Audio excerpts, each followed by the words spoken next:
Donc l'IA, on en entend parler tous les jours. Dans tous les pans de la société, elle est en train de s'immiscer. Et cette heure, elle est dédiée un petit peu à comprendre quels sont les impacts qu'elle peut avoir sur le domaine du spectacle. Je vous propose de découper cette partie en 3 points. On fait un petit rappel rapide sur l'intelligence artificielle. On essaie de caractériser rapidement ce que c'est. On se pose la question de aujourd'hui, où est-ce qu'on en est, quelles sont les contraintes, quelles sont les possibilités. Et ensuite, d'essayer de se tourner un petit peu vers le futur et regarder quels usages peuvent changer, quelles ruptures peuvent arriver. Avec moi, j'ai 2 experts aujourd'hui, donc Sacha Kurstulovic et Olivier Ledeuf. Merci d'être là. Je vais vous laisser vous présenter, mais je voulais déjà vous dire que je suis ravi que vous soyez avec nous aujourd'hui. Olivier, je pense que la double casquette que tu as à la fois sur le côté technique, parce que tu as travaillé dans le métier, et la direction technique de NowStage, je trouve que c'est 2 points de vue qui sont vraiment pertinents pour le sujet. Et Sacha, merci de faire le déplacement depuis Londres et de venir nous partager l'expertise que tu as dans la recherche sur le machine learning et l'industrie audio en général. J'apprécie beaucoup. Donc je vous laisse la parole. Olivier, si tu veux peut-être commencer à te présenter. Bonjour à tous. Alors moi je suis Olivier, directeur technique chez NowStage.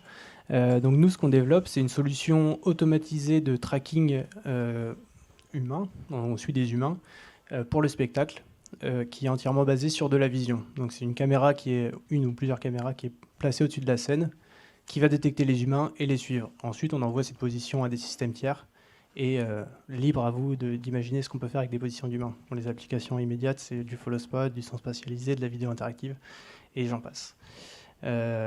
Donc voilà pour ma présentation. J'ai fait beaucoup de lumière avant. Voilà. Alors moi je suis Sacha Kurstulovic. De janvier 2022 à mai 2023, j'étais directeur de recherche en AI chez Music Tribe, qui est la compagnie qui possède les marques Midas, Behringer, TC Electronics, Aston Microphones et d'autres. J'ai été dans la recherche sur l'AI pour l'audio toute ma carrière, pendant quasiment 20 ans maintenant, les cheveux blancs. J'ai fait de la synthèse de parole à l'époque chez Toshiba, j'ai fait de la reconnaissance de parole chez Nuance et tout ça. Et je suis vraiment content d'être là parce qu'il y a un potentiel énorme de l'AI pour l'audio qui est, à mon avis, sous-exploité, mais on va peut-être en parler aujourd'hui, je pense. Il y a des chances. Ok. Peut-être commencer par nous expliquer directement, en gros, on parle d'intelligence artificielle. Qu'est-ce que c'est la différence finalement avec un algorithme plus classique? Je ne sais pas, Sacha, si tu veux commencer à nous donner. Oui, alors l'intelligence artificielle, ou plus précisément le machine learning, l'apprentissage par machine, ça a été un peu un changement de paradigme dans la programmation, mais aussi dans le traitement du signal. C'est-à-dire, au lieu de programmer les règles de modification des signaux ou des séries temporelles ou quoi, ce que fait le machine learning, c'est on a une espèce de grosse équation. Donc vous imaginez une console avec plein de boutons, et on a un algorithme qui s'appelle la backpropagation, avec lequel, à partir des données, on peut automatiquement ajuster tous les paramètres du modèle. Donc au lieu de tourner les boutons à la main, on montre au système ce qu'on veut qu'il achieve, comme on dit en français, ce qu'on veut atteindre, ce qu'on veut réaliser à travers les données, et le modèle apprend les paramètres de cette grosse équation mathématique. Alors du coup, la chose qui est vraiment impressionnante, c'est qu'on peut atteindre un degré de complexité dans la programmation qui surpasse l'humain. C'est-à-dire, au lieu d'avoir à comprendre toutes les règles, par exemple, de modification d'une note musicale, on montre ce à quoi on veut arriver, et on peut... l'algorithme apprend automatiquement à partir de volumes de données qui ne pourraient pas tenir dans la tête d'un humain. Du coup, c'est pour ça qu'on atteint des résultats qui sont impressionnants, parce qu'on apprend à partir de gros volumes de données plutôt que d'avoir à comprendre toutes les règles de modification de ce qu'on veut réaliser. Du coup, une notion d'apprentissage qui est évolutif aussi, si je reprends un petit peu, qui domine. Et du coup, dans ton travail, Olivier, est-ce que ces 2 types d'algorithmes, est-ce qu'ils viennent se compléter? Comment est-ce que toi, quel est ton regard sur ça? Est-ce que l'un ne va pas sans l'autre? Enfin, je ne sais pas. oui, il faut que les deux algorithmes se complètent parce que forcément, on va avoir des parties qui vont être traditionnelles. Par exemple, on va toujours avoir un logiciel où on veut appuyer sur un bouton et quand on appuie sur le bouton, on veut que ça fasse quelque chose. Et ça, c'est très. Il n'y a pas besoin d'IA pour faire ça. L'IA n'est pas une solution à tout, même si peut-être que dans le futur, ça le sera et qu'on n'aura plus besoin d'appuyer sur le bouton. Et oui, on a toujours besoin d'avoir de l'IA et en fait, l'IA, c'est juste une brique dans un logiciel plus complexe. Il faut penser l'IA comme un peu une sorte de partie analogique du système qui va prendre une entrée, la traiter et en ressortir une donnée un peu bruitée. Et à un moment, il va falloir faire une prise de décision dessus ou la filtrer ou faire quelque chose. Et là, on arrive sur des algorithmes moins conventionnels du coup.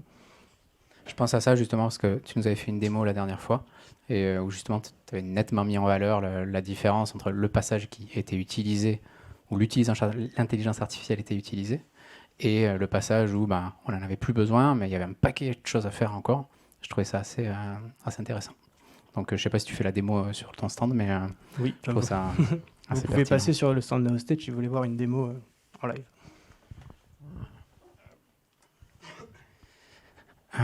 Ça fait la transition un petit peu sur justement le métier. Je trouve qu'on entend beaucoup parler d'intelligence artificielle dans un paquet de domaines, dans beaucoup d'industries. Et moi, dans mon expérience pro, un petit peu, j'ai jamais trop entendu ce mot finalement. Aujourd'hui, je vois que ça fait 10 ans qu'on parle d'IA et dans nos consoles, dans nos logiciels, en tout cas dans le spectacle, c'est assez peu développé. Du coup, je me pose la question de est-ce que c'est caché volontairement ou est-ce que c'est absent? Qu'est-ce que vous pensez de la maturité de l'intelligence artificielle dans le spectacle? Où est-ce qu'on en est, quoi? Je pense que vous avez 2 points de vue intéressants sur le sujet. Ouais. Mais en fait, dans le domaine de l'audio, je pense qu'il y a un potentiel qui est relativement sous-exploité.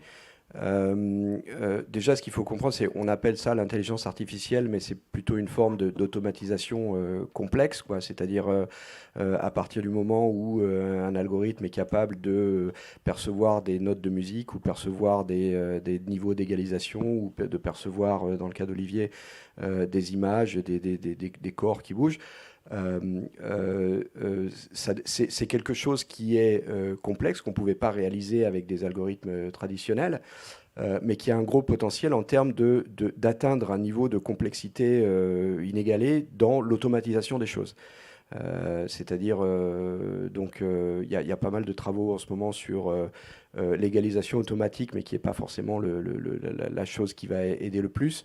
Il y a un gros travail à faire en termes de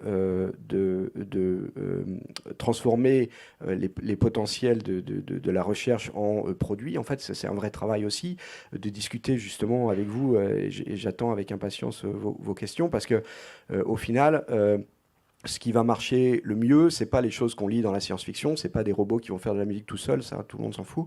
Ce qui est intéressant, c'est qu'est-ce qui peut gagner du temps dans des contextes de régie, ou qu'est-ce qui peut ouvrir des potentialités. Je pense qu'Olivier va en parler parce que je suis très impressionné par son produit.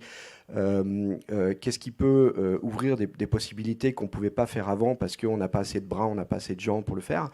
Donc quels sont les moments où l'IA peut multiplier les potentialités.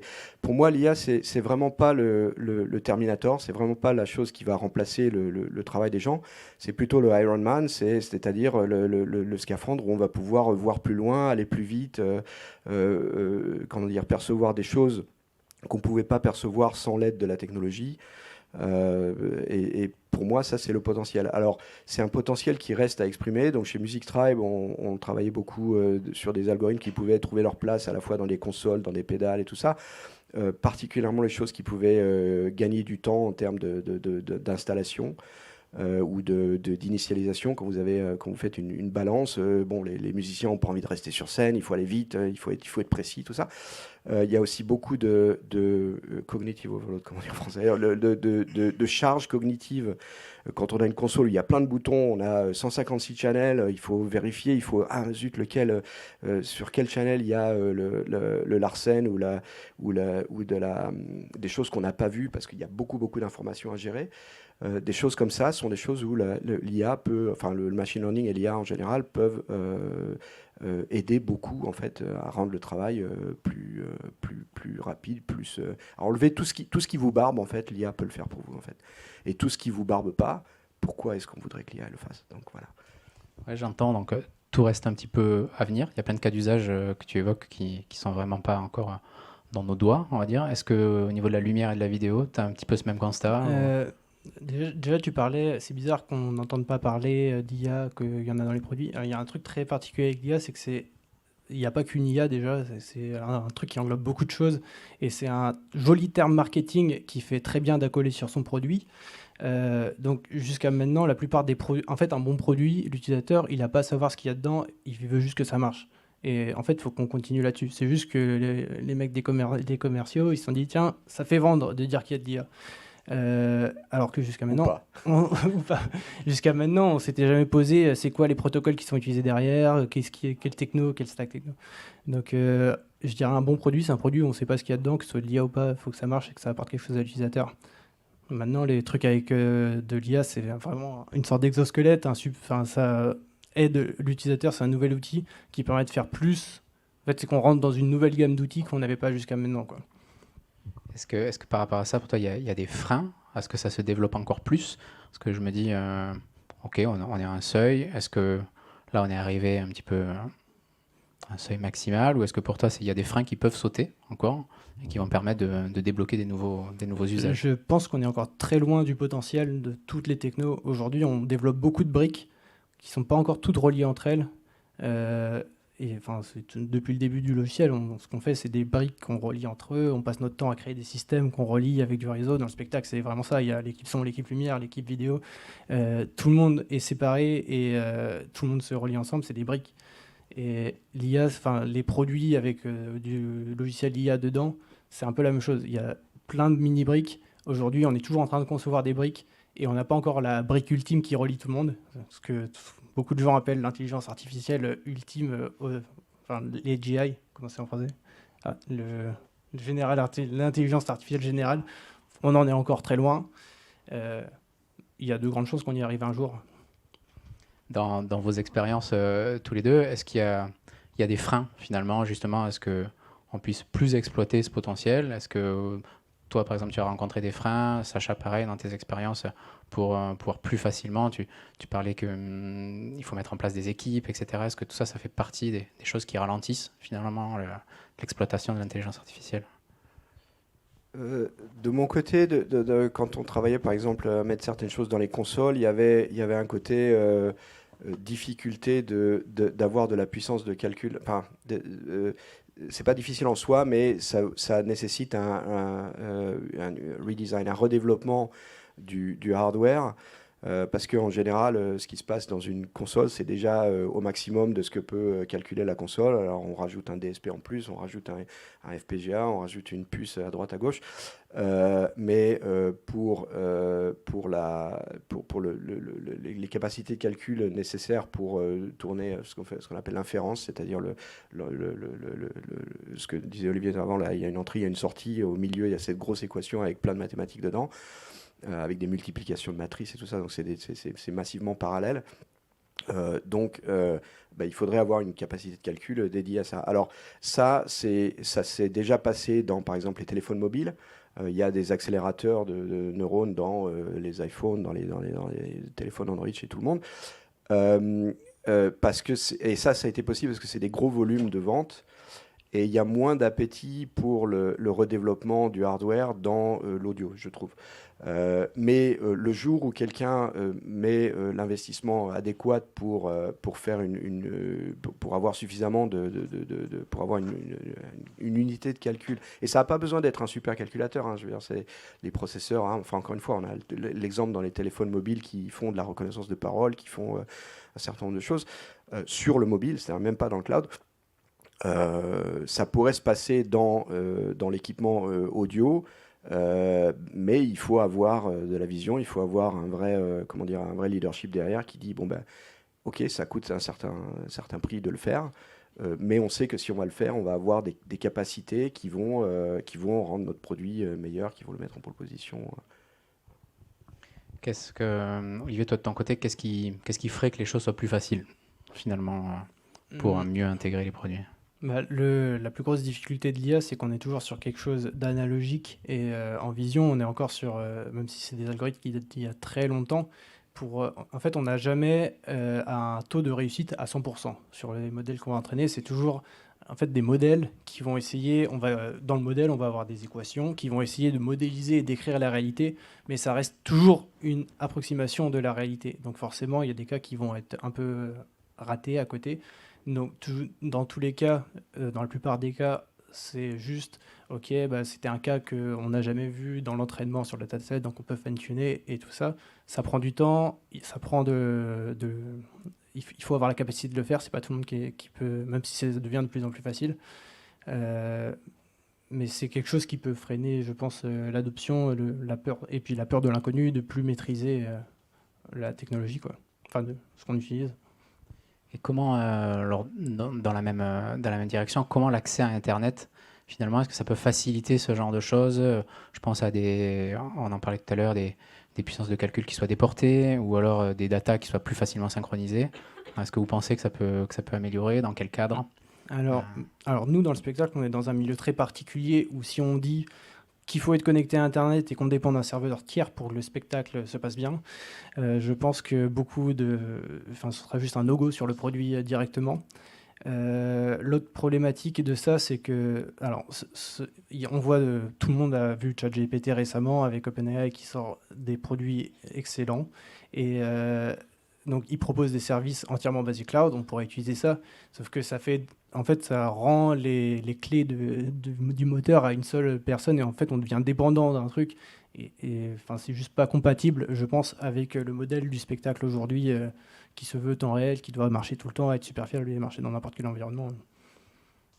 Sacha, Alors oui, la connectivité Internet, c'est un sujet super intéressant. Moi, mon rêve, ce serait, dans l'audio, ce serait d'avoir une plateforme un peu comme je sais pas, Microsoft Word. Imaginez, vous commencez votre projet sur une console et puis la console, elle est connectée via le cloud à votre ordinateur portable. Donc il y a des choses qu'on peut faire dans un dos qu'on ne peut pas faire sur une console. Donc le projet revient sur le dos, on peut modifier des trucs, que ça se synchronise avec la console. Après, on va faire une pause, on va faire une balade au parc, on a une idée, on sort le téléphone cellulaire, on reprend le même projet, on ajoute quelque chose et ça se synchronise automatiquement avec le hardware et le software. Je pense qu'il y a là encore une vraie opportunité d'effacer la limite entre le hardware, les consoles, les pédales, tout ça, et le software. Mais ça, effectivement, ça nécessite des standards, ça nécessite d'avoir la connectivité Internet. Donc ça commence à venir petit à petit dans les consoles digitales en particulier. Il y a des choses très très intéressantes qui sont faites et qui commencent à venir en termes de synchronisation des paramètres. Par exemple, vous faites vos réglages sur une console, vous avez vos show files, vous prenez la console d'un même fabricant ailleurs, vous vous connectez au cloud, ça remet tous vos réglages automatiquement. Donc ça, c'est des choses qui sont le début d'une idée de connectivité qui, encore une fois, pourrait être beaucoup plus large et très très productive en termes d'avantages. Bon. Alors, il y a un autre concept aussi sur lequel on bossait chez Music Tribe qui était ce qu'on appelait le DSP as a Service, c'est-à-dire si tous les équipements audio avaient un port, une capacité de connexion à Internet, quelle proportion de ce que l'équipement fait pourrait être fait dans le cloud à la place? Alors là, il y a des questions de latence, en fait, est-ce que l'Internet est assez rapide pour véhiculer le son ou pour véhiculer les paramètres de contrôle des différents équipements, en fait. Et là, encore une fois, il y a des choses très intéressantes qui sont faites, mais il reste le dernier mile pour que ça sorte dans le marché, en fait. Est-ce que ça dépend pas aussi des cas d'usage? C'est-à-dire, si j'ai envie que la console se paramètre, on va dire, toute seule, peut-être que je vais être un peu plus... moins rigoureux sur ça prend 3 secondes, alors que s'il faut que le son il parte dans le cloud, qu'il soit, je sais pas, équalisé et qu'il revienne et qu'il reparte, on va être un peu plus Non, pas forcément. En fait, sur les consoles, par exemple, la synchronisation des paramètres, il y a des gens qui courent avec des clés USB d'une console à l'autre. Donc non, en fait, on rend plus pratique quelque chose qui ne l'était pas avant, finalement. Encore une fois, on n'est pas là pour remplacer le flair artistique ou les réglages en soi, mais peut-être si, par exemple, il y a encore une chose qui est que les consoles n'ont pas d'oreille, c'est-à-dire l'oreille, c'est l'humain. Donc, par exemple, on pourrait faire une pré-équalisation, par exemple, si on a un micro qui écoute ce qui se passe dans la salle, que la console fasse un espèce de réglage de base, et puis qu'ensuite que l'ingénieur fasse le fine-tuning à partir de ça. Enfin, il n'y a pas vraiment un gros intérêt artistique à enlever la reverb à la main dans une salle, ou à être obligé, à chaque fois qu'on a une nouvelle salle, de tout régler depuis la base. Bon, donc encore une fois, il y a une question de l'automatisation peut faire des choses qui rendent les choses plus efficaces sans enlever la nécessité de rigueur, la nécessité de le flair artistique, la qualité du travail de l'ingénieur, en fait. C'est juste de l'assistance, quoi. Tout le côté humain, quoi, mais je pense qu'on aura l'occasion d'en reparler tout à l'heure. La connexion Internet, ça me fait aussi penser à le fait de remonter des datas, que ce soit d'utilisation ou qu'est-ce qui se passe dans les tuyaux. Ça me fait penser... Olivier, comment est-ce que tu gères, toi, la création de la base de données, l'ensemble des données sur lesquelles vous entraînez les algos? Est-ce que tu peux nous parler de ça?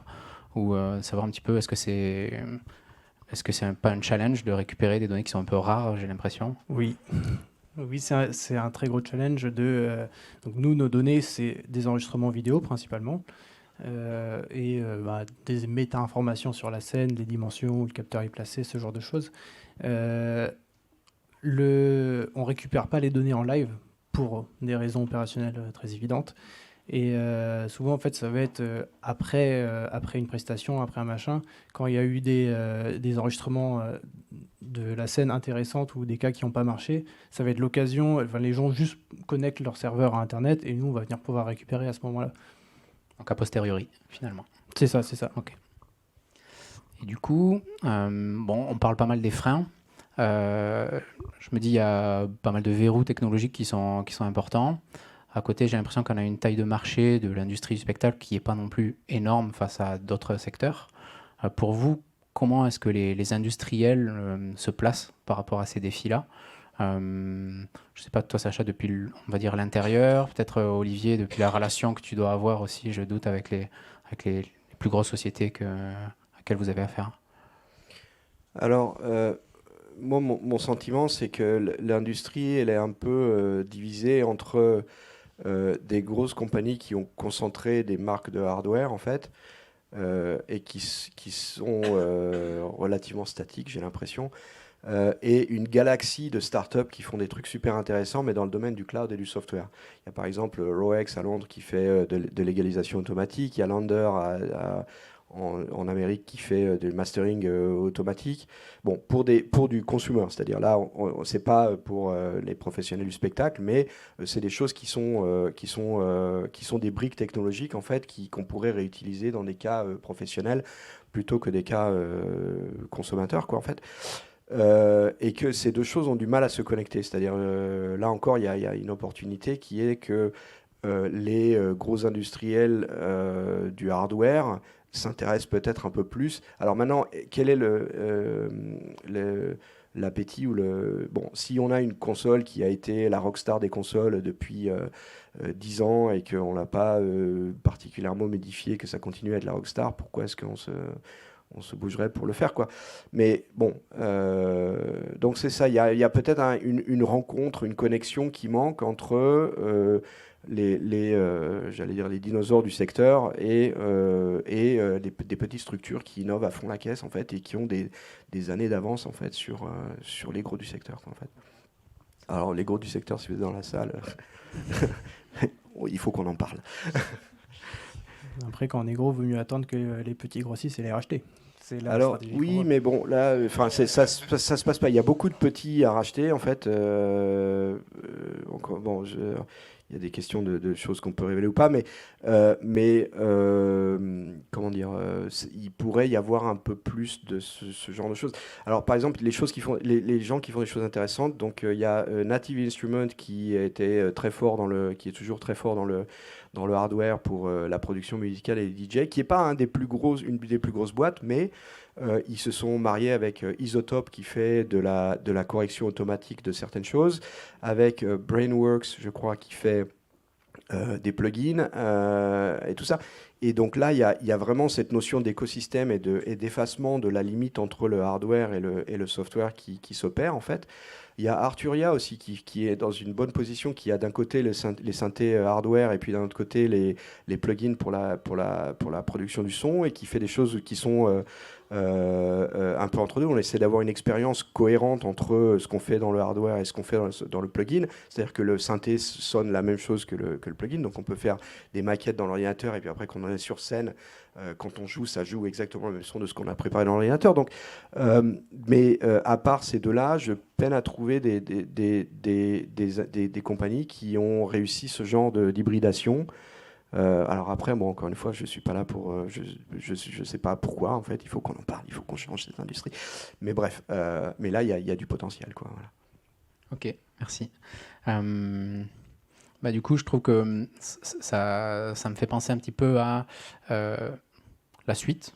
Comment est-ce que ces startups vont s'organiser entre elles, et en même temps, on entend beaucoup parler d'intelligence artificielle générative, on l'a évoqué au début, on entend les LLM, les chats GPT.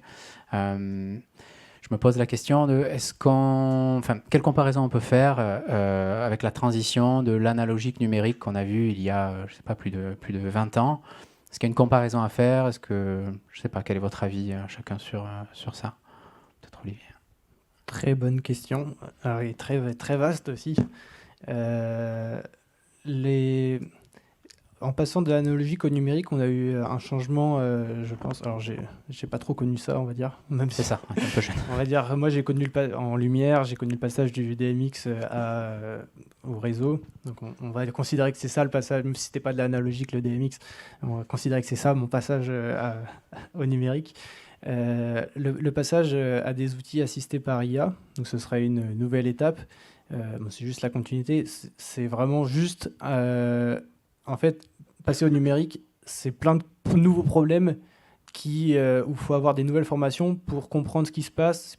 Et ça fait que, par exemple, quand on fait du réseau, c'était simple. Quand on avait un câble DMX qui marche pas ou un câble de son qui marche pas, bah, c'est sûrement le câble qui marche pas. En réseau, si on plug 2 RJ et que ça marche pas, déjà on voit souvent sur les forums sur internet, oui, j'ai mis la même adresse IP sur les deux ordi, je comprends pas pourquoi ils parlent pas ensemble. On a toujours beaucoup de problématiques de réseau, et les gens, la formation, le step pour comprendre ce qui se passe et visualiser et débugger les problèmes dans l'environnement est beaucoup plus élevé et demande beaucoup plus de formation. Pour moi, le passage à l'IA, c'est avoir, des outils avec de l'IA, c'est avoir des outils qui font, t'inquiète, tous tes trucs compliqués, je vais le faire pour toi, tu plugues juste le câble. Et moi, je te dis si ça marche ou ça marche pas, et je trouve pourquoi et je te le résous. Donc ça veut dire des nouvelles fonctionnalités finalement qui sont importantes à rajouter pour que ça puisse s'intégrer finalement. Je me doute, tu parles de monitoring. Surtout une nouvelle façon de penser l'interface homme-machine. Jusqu'à maintenant, on a eu l'interface homme-machine, c'était des boutons sur lesquels on appuyait sur les consoles. On a eu les écrans qui sont devenus tactiles. Enfin, les écrans pas tactiles d'abord qui renvoyaient de l'information graphique, puis les écrans tactiles qui ont un peu changé. Mais bon, au final, on interagit toujours avec des boutons sur un écran tactile.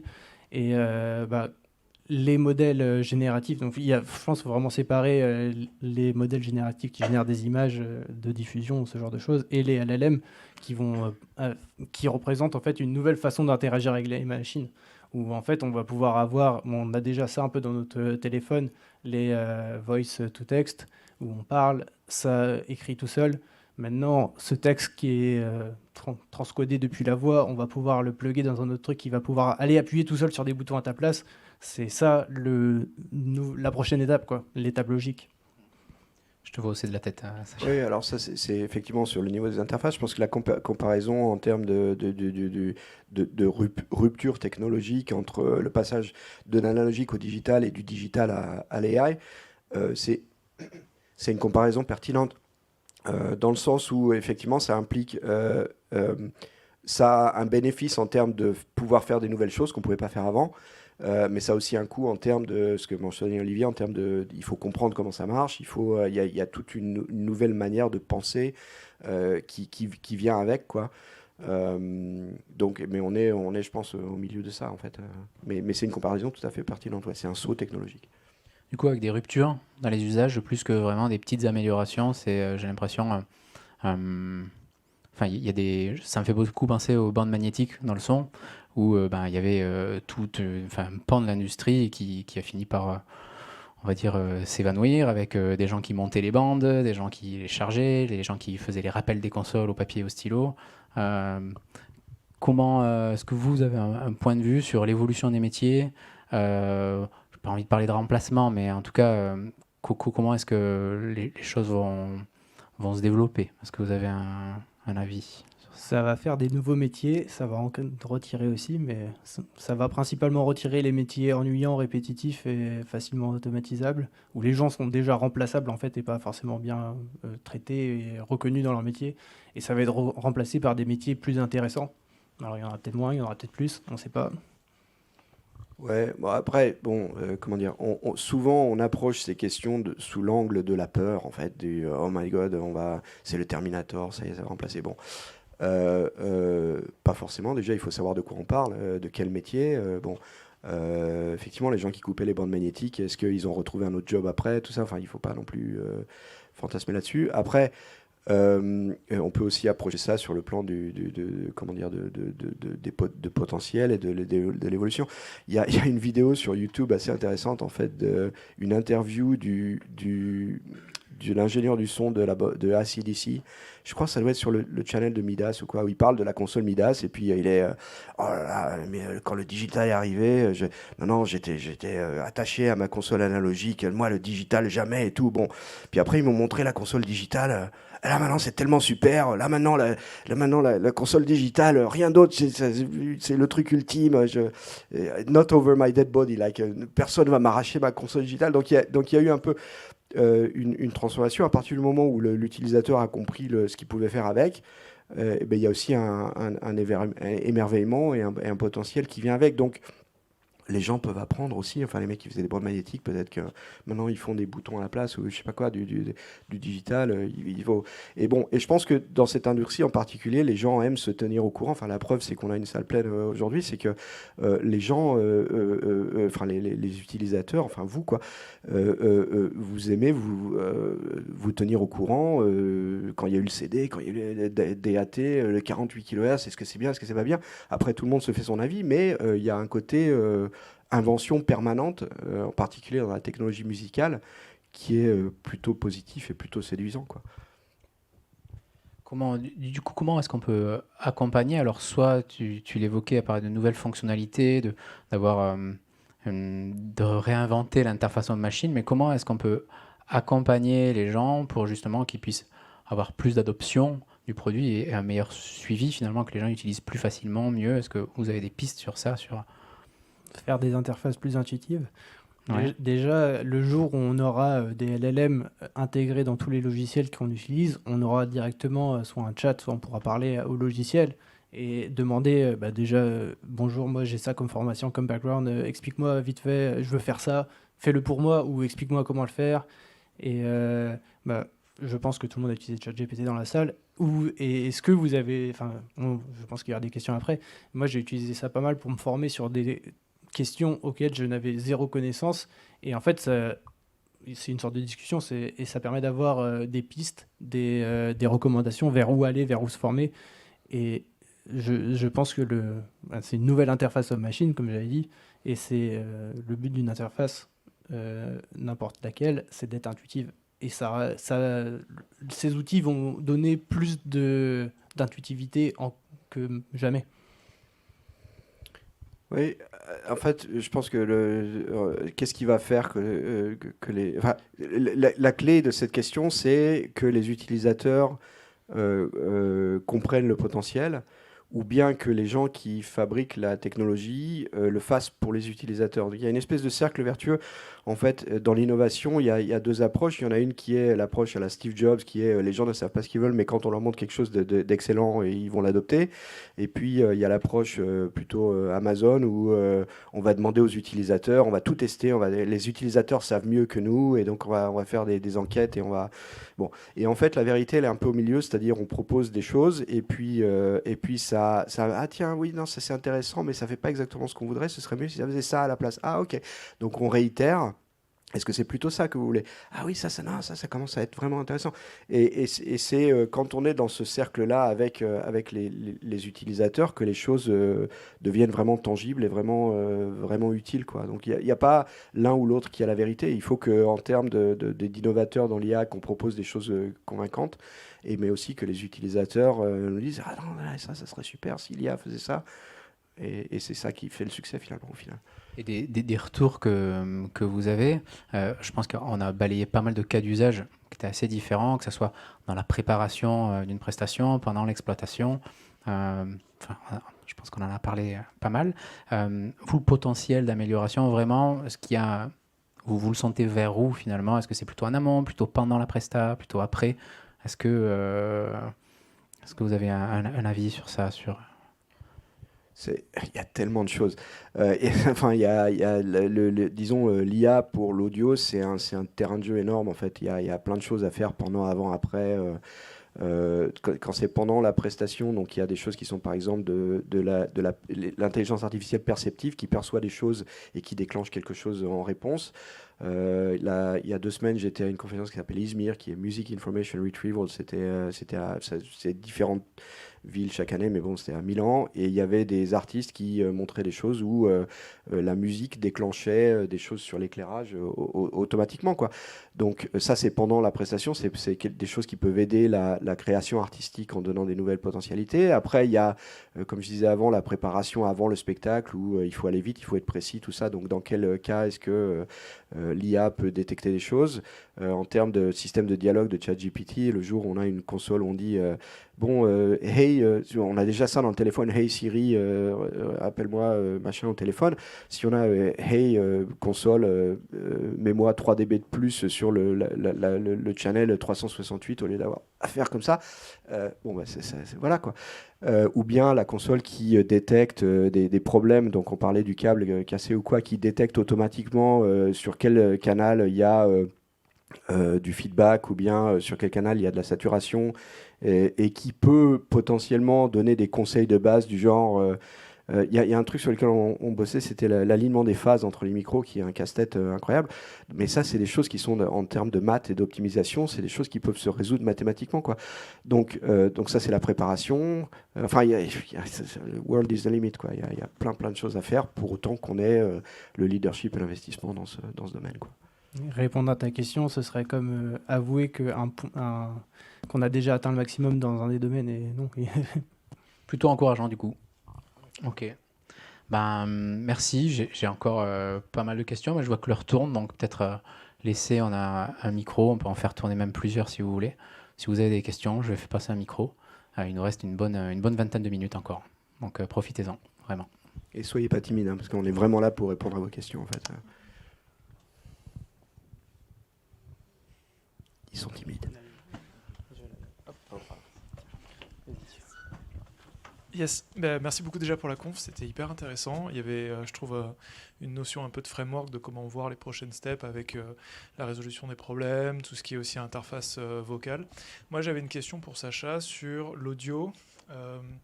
Quels seraient aujourd'hui les 2 ou 3 usages qui viendraient de la recherche, ce que tu as évoqué au début, qui pourraient être facilement commercialisables rapidement, et surtout, contraintes, dans ce que tu as vu, qui ne sont pas des choses que les grands fabricants ont envie de faire aujourd'hui? Alors, je ne suis pas bien placé pour dire ce que les gens ou les grands fabricants n'ont pas envie de faire. Mais bon, par exemple, pour les consoles, mathématiquement, c'est possible d'enlever le spill. Donc, quand on a un channel quand vous avez, je sais pas, le micro du chanteur qui attrape la batterie, et bien, avec des techniques de séparation de sources, qui sont des choses qui sont utilisées par exemple dans le mixage. Il y a des gens qui prennent des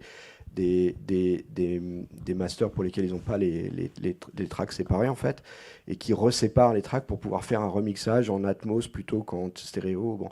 Et donc avec des techniques similaires, on pourrait théoriquement enlever le spill dans les consoles, quoi. Ça, ce serait un truc, un game changer, parce qu'au lieu d'être obligé de faire les corrections à la main, tout ça, on a un algorithme qui le fait directement. Donc ça, c'est un exemple. Après, la correction de phase, c'était un autre exemple. Après, le système de dialogue dans la console, c'est un autre exemple. Et ça n'a pas besoin de tourner dans la console elle-même, c'est-à-dire à partir du moment où la console a une API, une interface de commande, on peut avoir une boîte à côté, soit un ordinateur, soit une boîte supplémentaire en fait, qui pilote la console et qui met un système de dialogue. Donc, bon, après, c'est difficile de prédire ce qui se commercialise ou pas, parce que là encore, il y a un côté boule de cristal où ça c'est une idée super et puis au final les gens n'en veulent pas. Donc il y a un vrai travail comment dire, de construction du produit et de construction du marché en fait. Donc il y a toujours un risque à faire une prédiction là-dessus. Mais bon, des choses comme ça, enfin encore une fois le spiel, je pense que tout le monde a ça. Le jour où ma console fait pas, enfin où j'installe les micros et puis j'ai pas d'embrouille avec les instruments qui se parlent entre les tracks, ça ce serait un game changer pour l'industrie quoi. Ok, merci.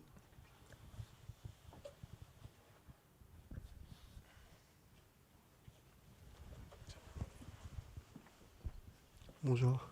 Merci déjà pour ces infos vraiment intéressantes. Moi, je voulais juste évoquer le sujet d'une troisième discipline qu'on n'a pas évoquée, et c'est la machinerie. Et en fait, le sujet de la synchronisation entre les trois disciplines de spectacle qui sont l'éclairage, le son et la machinerie. Et je voulais juste savoir on est où, en fait, de ce sujet de synchro, puisque la majorité des problèmes en spectacle, ça vient de, entre guillemets, l'erreur humaine de ne pas avoir une synchronisation parfaite des trois disciplines. Et si vous êtes au courant de logiciels qui font cette synchro, qui communiquent entre eux, qui facilitent les vies des régisseurs.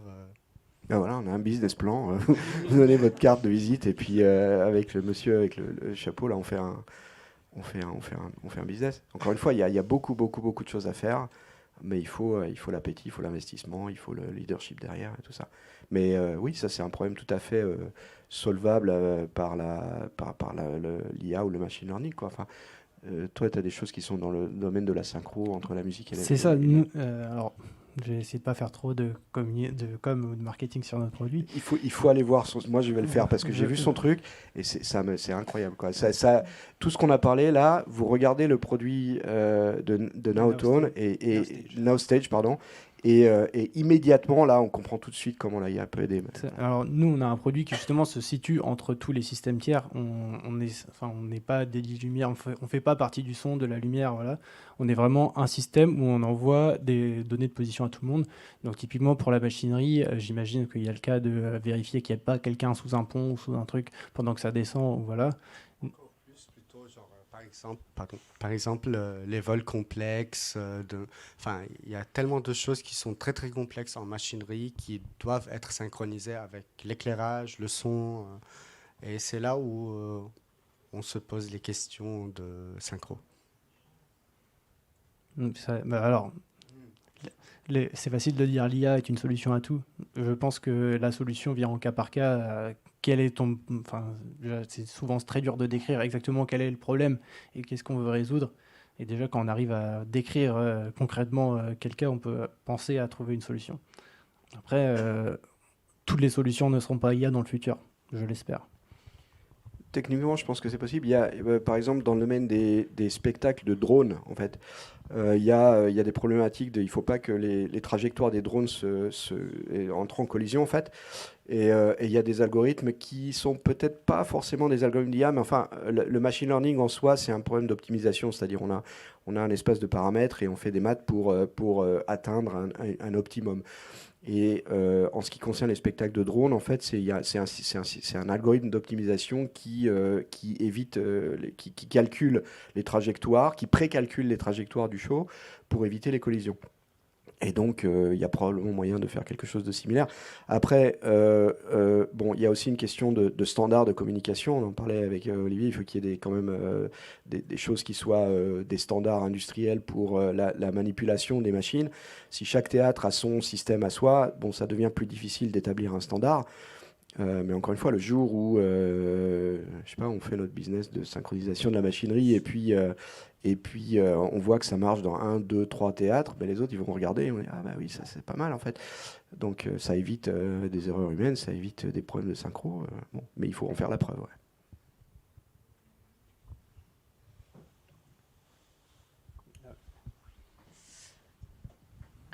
Du coup, on parle de machinerie où il y a un peu plus de risques. Et du coup, de ce que je comprends de l'IA, c'est vraiment de l'apprentissage de la machine. Du coup, comment gérer une analyse de risque sur une machine qui va toujours évoluer et du coup, peut-être générer des mouvements qu'on n'aurait pas pu prévoir. Ouais. Alors la réponse, elle est dans les données en fait. Et encore une fois, c'est un changement de type de pensée dans le sens où si la machine est entraînée sur un ensemble de données qui couvre suffisamment tout ce qui peut se passer sur une scène, il n'y a pas de raison que la machine fasse autre chose. Et a fortiori, parce que c'est une machine, en fait, c'est un algorithme. Une fois que c'est entraîné, il n'y a pas de raison que ça fasse des choses inattendues, sauf si les données n'étaient pas complètes. C'est-à-dire, ça peut être, mais pas dans tous les cas, ça peut être difficile de prédire ce que l'algorithme va faire dans les cas qui n'ont pas été vus dans les données.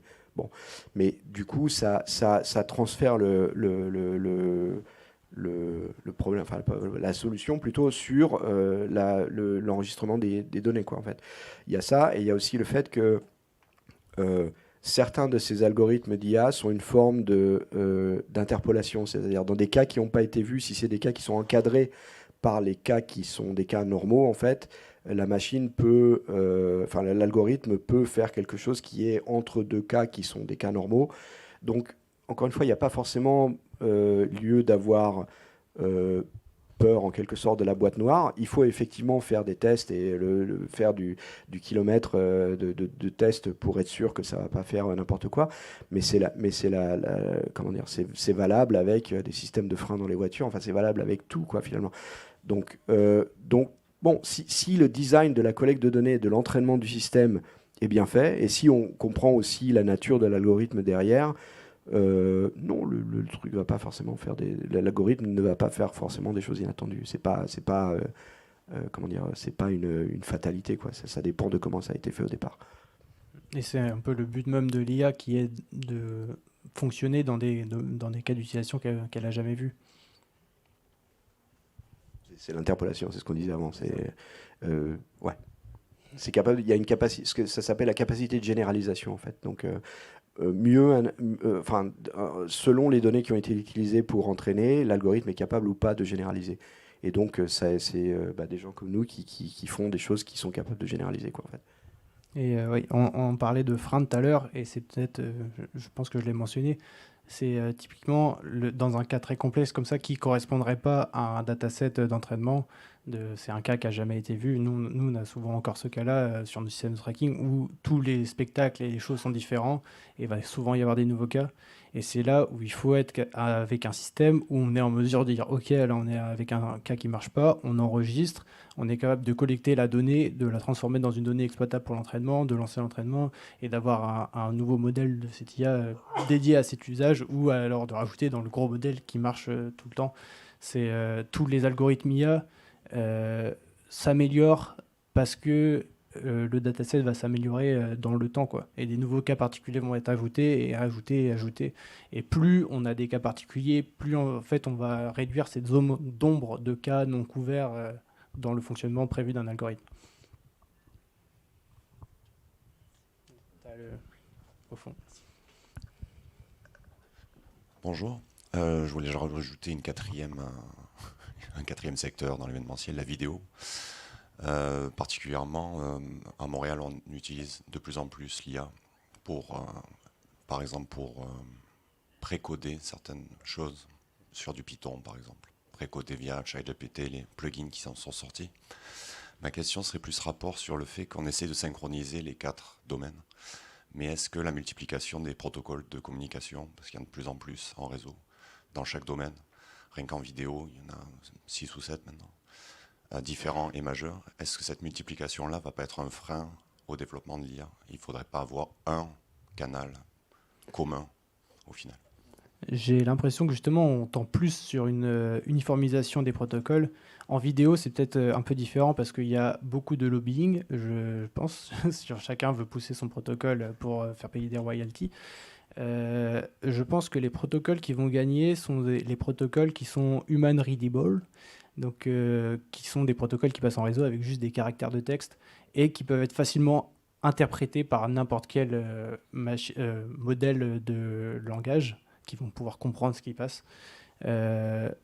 Pour moi, on s'uniformise justement de plus en plus et les façons de communiquer vont passer par du texte. Et pour pouvoir rajouter de façon des modèles de langage dans notre réseau qui puissent faire des manipulations de choses, on va avoir besoin d'utiliser en fait la même chose de ce qu'un humain pourrait utiliser pour discuter, comme un humain, quoi. Alors, moi, je suis plus du côté audio, moins familier avec les protocoles de vidéo, mais il y a un concept dans le digital en général qui est qu'on peut transcoder d'un standard à l'autre sans perte de qualité. Parce que, par exemple, dans la vidéo, un pixel, c'est un pixel, une valeur de couleur, c'est une valeur de couleur. Après, que ça soit encapsulé, après, il y a des compressions, tout ça qui sont différentes, ok. Dans l'audio en particulier, à un moment, il y a eu une multiplication des standards de transmission de audio over IP, donc audio à travers l'Internet. Il y avait d'un côté Dante de Audinate qui est un protocole propriétaire, merci. Il y avait Raven qui était un protocole ouvert et tout ça. Et à un moment, il y a le IEEE, donc une society, bon, qui fait des standards en fait, qui a fait le AES 67. Non, c'était l'Audio Engineering Society, pardon, pas la IEEE. Qui unifiait tout ça et du coup de transformer un flux Dante en un flux Ravenna, c'est relativement facile, c'est technique mais c'est faisable quoi, et c'est faisable sans perte de qualité audio aucune quoi. Donc oui, c'est peut-être un peu la jungle pour la raison que Olivier évoquait, qui est que chacun veut avoir son standard pour les royalties, mais d'un autre côté dans le digital on transcode facilement d'un à l'autre en fait. Et c'est une solution non IA en général pour transcoder. Mais juste pour dire une chose de plus, l'IA et le digital, il y a quand même des possibilités de routage de l'information. Enfin, c'est une manière différente finalement de manipuler l'information, qu'elle soit audio ou vidéo ou des signaux de machine ou plein de choses qui peuvent se passer sur scène en fait. On peut, par exemple, quand on a un flux audio, on peut le dédoubler facilement sans aucune perte de qualité, quoi.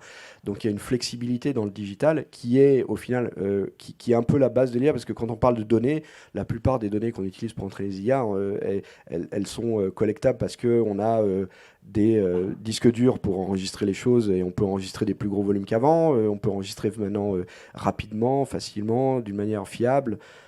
Et tout ça, c'est bâti sur le digital, en fait. Donc, mais c'est une manière de penser différente de la manière de penser analogique. Parce qu'analogique, dès qu'on plug un truc nouveau, on perd ça entraîne une distorsion supplémentaire. Le digital, non, on peut faire des choses incroyables et transformer d'un truc à l'autre. Et du coup, ça ouvre aussi toute cette logique de programmation, en fait, de ce qu'on peut faire avec la donnée, que ce soit une donnée audio, une donnée... c'est plus juste un flux, c'est plus juste de la musique. Maintenant, c'est des bits et des pixels et des samples audio qu'on peut manipuler d'une manière beaucoup plus flexible qu'avant, quoi. Oui, c'est ça. En fait, si on quantifie ce qu'on a besoin pour les données qu'on manipule, on va avoir des mots et tout ça. Et ça, c'est facile, c'est des caractères qu'on va transporter dans un protocole. Des images, en fait, c'est juste des pixels. C'est le pixel qui est l'unité de base.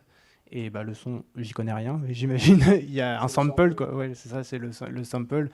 Et peu importe dans quel protocole c'est transporté, c'est à peu près compréhensible par n'importe qui et pour n'importe quoi.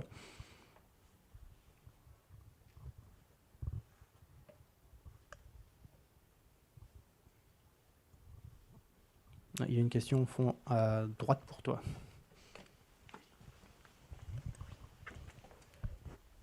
Bonjour, je me pose une question sur le sens de notre métier justement avec l'IA. Par exemple, vous parliez de l'IA perceptive, donc qui pourrait créer un show lumière juste en entendant la musique. Enfin, c'est C'est ce qui pourrait être fait. Et en tant que technicienne lumière, moi, ce que j'aime, c'est la création. Et c'est aussi de chercher justement ce qui est possible de faire sans avoir à dire fais-moi un show lumière. Et j'ai peur que ça nous dépossède un peu du sens.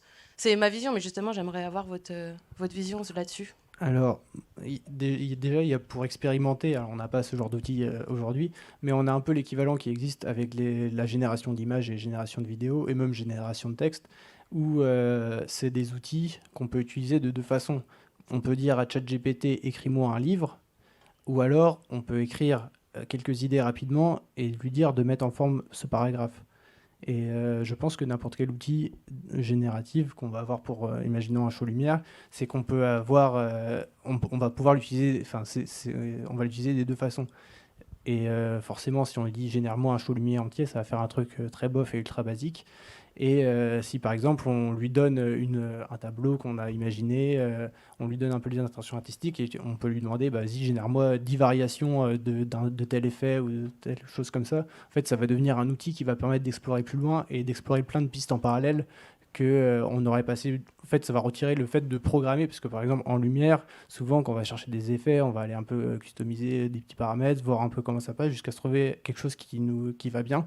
Et ben, si on a un truc qui te génère 10 variations du même effet, tu peux les passer vite fait. Tu passes l'étape pas intéressante de programmation, tu as juste les effets à la fin et tu fais celui-là je l'aime bien, je l'intègre dans mon show. Alors moi j'ai une position un peu différente là-dessus, c'est que l'IA générative, malgré le fait d'être un porte-parole de l'IA, j'y crois pas tellement. En fait, je pense que les gens n'en veulent pas et je pense que, encore une fois, on n'est pas là pour que l'IA soit le Terminator. On est beaucoup mieux quand c'est des cas où l'IA démultiplie, quand c'est le Iron Man, où on peut démultiplier les possibilités pour, par exemple, quelqu'un qui est technicien ou ingénieur lumière. Je vais encore faire la pub du produit d'Olivier, mais il y a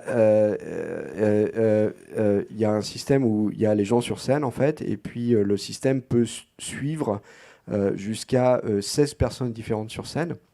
Et donc, du coup, au lieu d'avoir un bras avec une lumière pour suivre une personne, et ben maintenant vous en avez 16 à la fois avec vous en fait.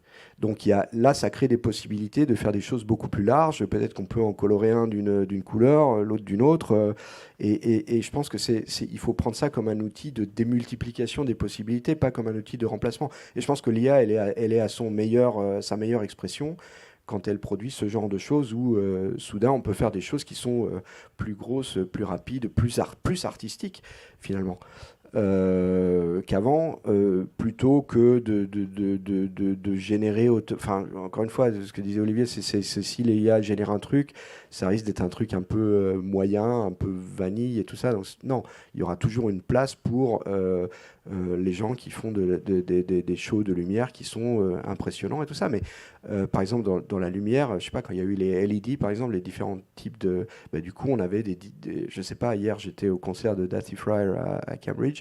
Il y avait des espèces de barres qui envoyaient des lumières avant, arrière et tout ça. C'est un truc que j'avais jamais vu avant. Enfin, après, je suis peut-être un peu naïf sur ce plan-là parce que je suis pas un technicien lumière, mais il y avait un truc là qui était une nouvelle possibilité que ce type de technologie avait amené. Donc la vraie question, c'est qu'est-ce que l'IA peut amener? Donc dans le produit de Olivier, on peut faire du tracking plus complexe, plus compliqué, sans avoir besoin d'avoir une armée d'opérateurs. Et une armée d'opérateurs, ok, d'accord, ça va donner du boulot à une armée d'opérateurs, mais quelqu'un qui possède un théâtre, qui doit payer les gens et tout ça, peut-être qu'ils n'ont pas les moyens d'avoir une armée d'opérateurs. Donc peut-être que d'avoir un opérateur qui fait un meilleur show parce que la technologie les aide à faire un meilleur show, que ça va aussi amener plus de gens dans les théâtres et que du coup on peut réinvestir. Enfin, moi je suis toujours plutôt pour voir le côté positif et le côté génératif, le Terminator, j'y crois beaucoup moins que le Iron Man, si ça répond à la question. Moi j'y crois beaucoup au côté génératif dans ce que je disais de faire des variations de ce qui existe déjà. Alors je vais parler de trucs qui ne sont pas le spectacle, mais nous qui programmons, on a peut-être parlé un peu avant avec ChatGPT, c'est que maintenant on a des outils, un outil de GitHub qui s'appelle Copilot, que d'ailleurs Microsoft va intégrer dans Excel, dans Word, dans toute sa suite et même dans Windows. Et en fait, c'est une sorte de... on commence à écrire du code et ça va compléter, ça va finir d'écrire le code tout seul. Et juste quand on voit ça, on se dit, ok, je lui dis d'écrire tout mon programme, alors un peu ce qu'on dirait à ChatGPT, écris-moi un programme qui fait un snake. Donc c'est un truc qui tombe dans la catégorie de l'IA générative. Moi, dans ma vie de tous les jours, ça me génère au maximum quelques mots après ce que j'ai tapé, mais ça me rend beaucoup plus productif dans le sens où ça va vraiment... Ça me retire une partie chiante de mon métier qui est écrire juste de la syntaxe ou des trucs un peu boilerplate, ça va le faire pour moi. Et c'est un truc qui tombe dans la catégorie générative. Et je pense que pour un exemple concret de Lumière, voilà, il y a des parties un peu boilerplate qui peuvent être... où en fait l'utilisateur, le prompt de base, donc l'interaction qu'on va donner de base à l'IA est beaucoup plus grande que juste un petit bout de texte. Il faut donner beaucoup de contexte pour avoir quelque chose d'intéressant qui ressort, quoi.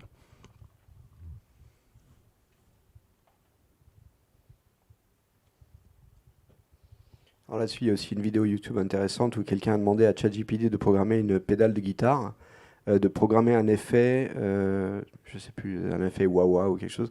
Et ChatGPT a programmé quelque chose qui était valide en tant que code de pédale, mais qui ne faisait absolument pas ce que le type lui a demandé en fait. Donc l'IA, il y a aussi un côté un peu...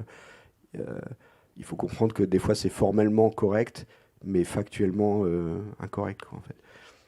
Surtout sur GPT, quoi. Mais bon. Mais ça va évoluer, ça devient meilleur et tout ça. On a la même chose avec en lumière. C'est pas parce qu'on sait programmer une console qu'on fait un joli show lumière. Si, la dame, elle sait. Et puis, voilà. Et puis on n'a pas attendu l'IA pour copier, recopier et plagier des shows d'autres personnes. Je crois qu'on arrive au bout, ça fait 1 heure tout pile.